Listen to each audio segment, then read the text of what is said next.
Hey guys, Richard Holder here. Welcome to the channel. Here's a question for today. A turbocharged 4.8 liter LS.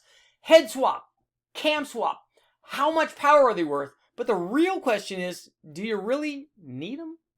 Hey guys, in this video we're going to take a look at a comparison between a naturally aspirated 4.8 liter, one when we add boost from a single turbo, then upgrade the cylinder head, then upgrade the camshaft. And the question we're going to ask is not, do these things make extra power? Because we know that they do, but are they really necessary?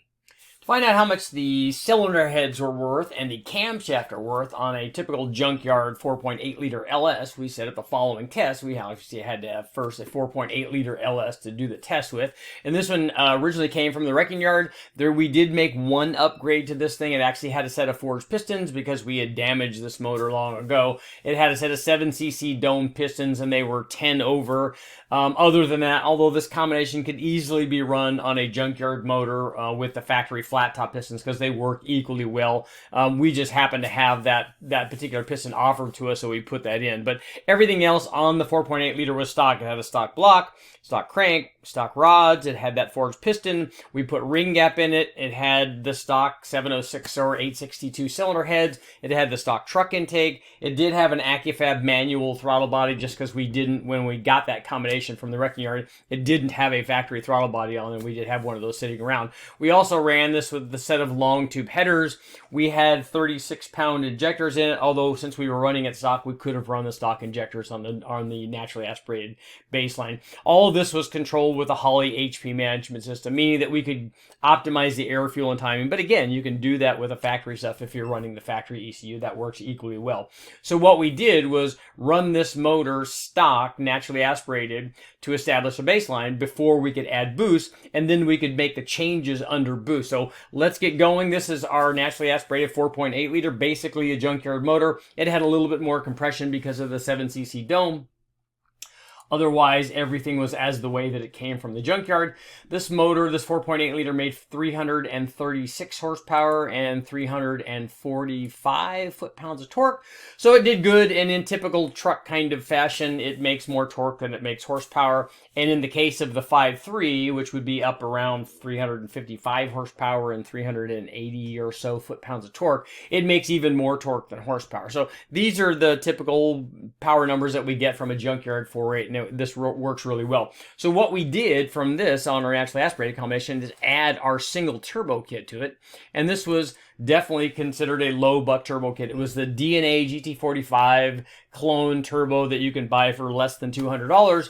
We also ran from DNA the tubular headers, which normally we would just run stock exhaust manifolds. And if you want to go the ultra low buck route, if you get a motor from the wrecking yard, the stock exhaust manifolds are a better deal because they come with the motor. And then we made our own custom Y pipe. The one area that we did step up in terms of cost is we put 2 TurboSmart wastegates in it just to make sure that we had enough control. And that's one area where I do like to spend money if I'm going to spend money on something. Wastegate control is very important. You obviously could try some low dollar, inexpensive wastegates. I like to go with the good stuff on these. We also ran an air-to-water intercooler. This one was from CX Racing, so not an expensive deal. We ran dyno water through the air-to-water intercooler. And we had, on the turbo application, we had 83-pound Holley injectors. You could also put 80, some Decas or something inexpensive, some Snake Eater Performance, all of that. So there's lots of good injectors for that. But these were more than big enough for what we were doing. And what we did was ran this thing at about 7 pounds. I'm going to show you a boost curve at the end of this so you can see what's happening.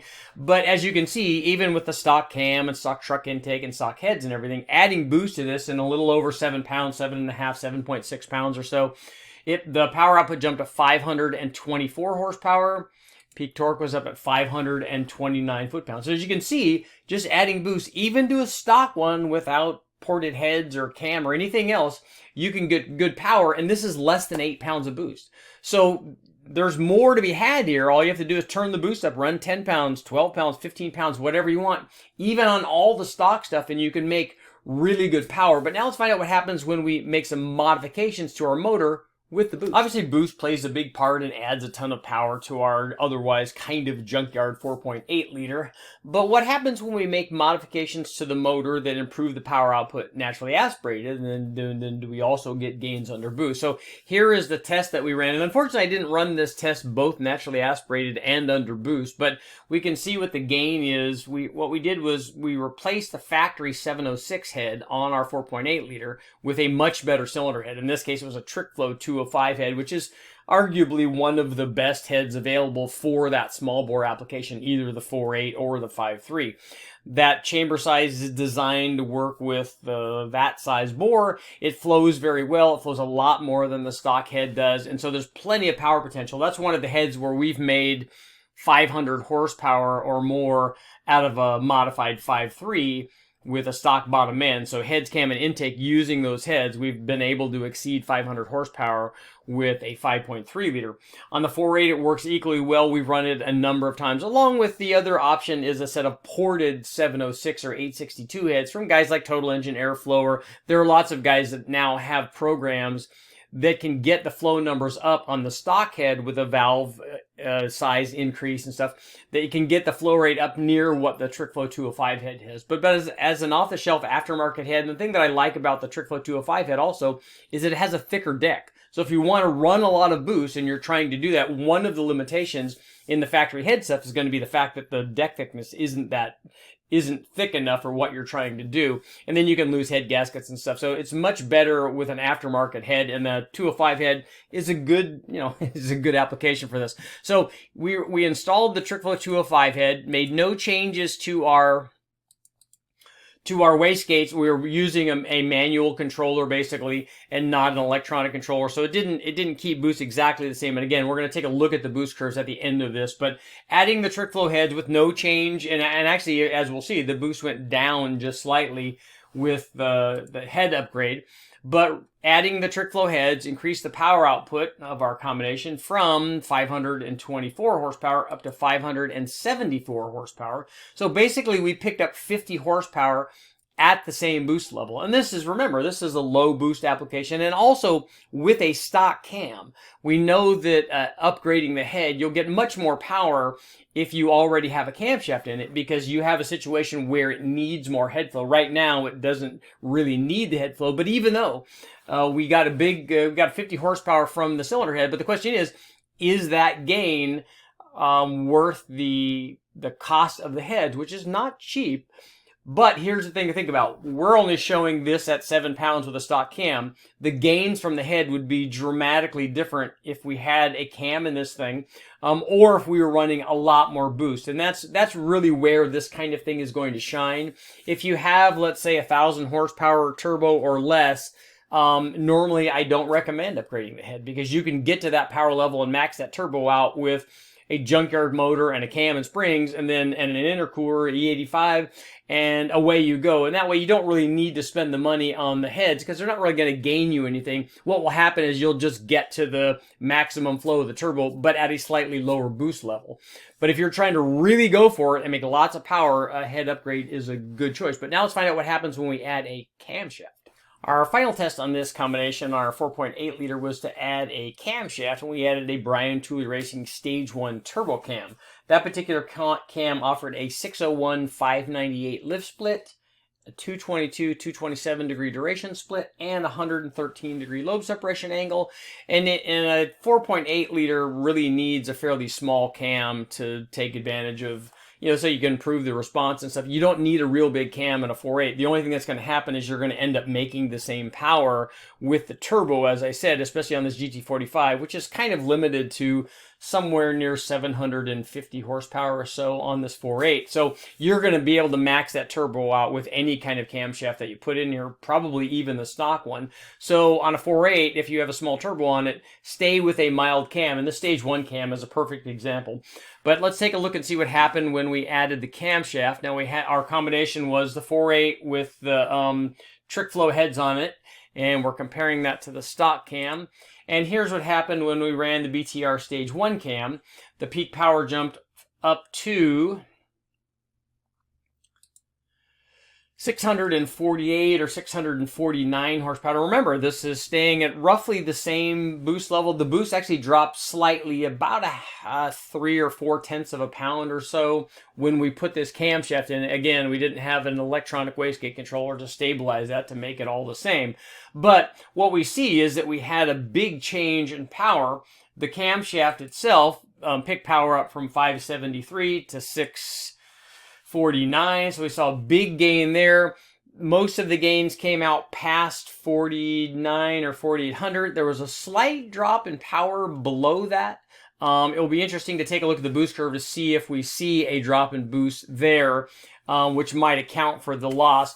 Actually, I would not expect too much of a drop there given the specs on this camshaft, although a 222 at 50 is still pretty good size, especially for a little 4.8. That's what I was saying.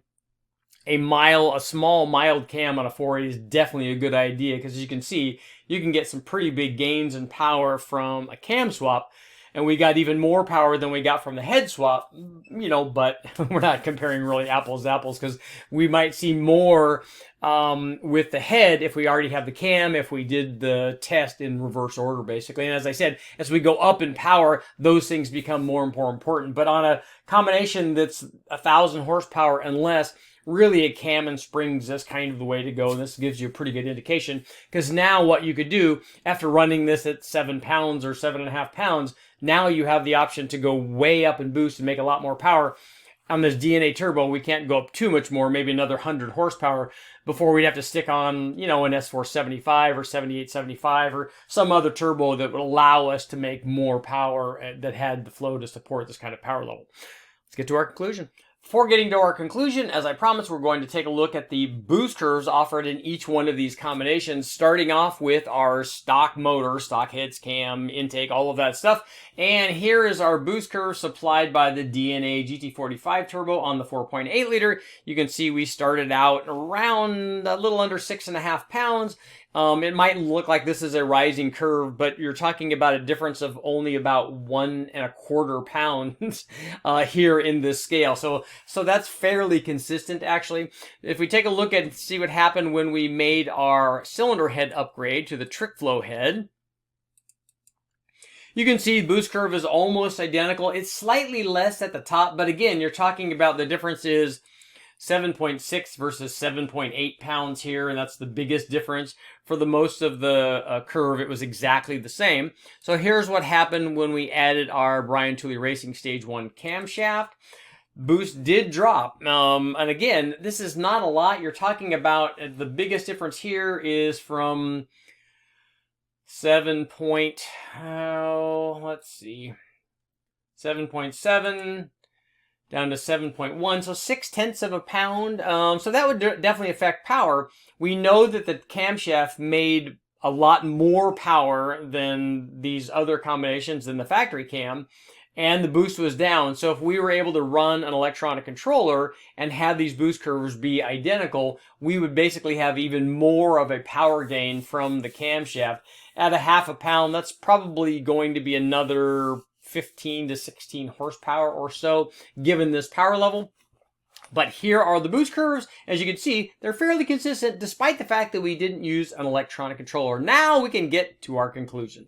Okay guys, what do we learn from our little shootout between the NA motor with boost and then with heads and then with a camshaft? Well, we learned the following things. When we make upgrades on an LS, we know that they make more power. That's especially the case with the camshaft. The cylinder head did very well too, but we're going to get into all of that. But first, let's take a look at running boost with the stock camshaft. In fact, the stock camshaft and the stock cylinder heads, because it works so well. I mean, if you add boost to a stock Junkyard motor, it runs and drives and performs like a stock motor when it's not under boost. The boost just adds power, and if you're looking for something in the 500, 600, or 700 horsepower range, you can actually do that very successfully with nothing more than the stock cam. And as I said, it drives around nice and sounds good, and everything works out even with the stock cam. Now, what about our upgrades? We always recommend when you're running a turbo application, run a camshaft in it. The reason for that is you're able to make any sort of given power level at a much lower boost level. The camshaft just adds a ton of power at any boost. So as we saw in this combination,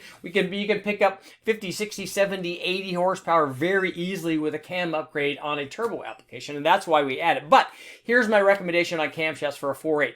Stick with something small and mild. As we saw, a stock cam, a stock 4.8 LR4 camshaft works very well under boost. In my opinion, for my particular daily driver, if I had a 4.8 in it, I wouldn't even go up as big as the Stage 1 Brian Tooley Racing cam that we tested. I would pick something even milder than that because we know it works with the stock cam and we know it works with that Stage 1 cam. I would pick something in between that, especially if you're limiting at the 5, 6, 700 horsepower range with the smaller turbo. Mild cam on a 4.8, that's my recommendation. But what about a cylinder head upgrade? Like our trick flow head did indeed add power. I mean, it added about 50 horsepower at the same boost level.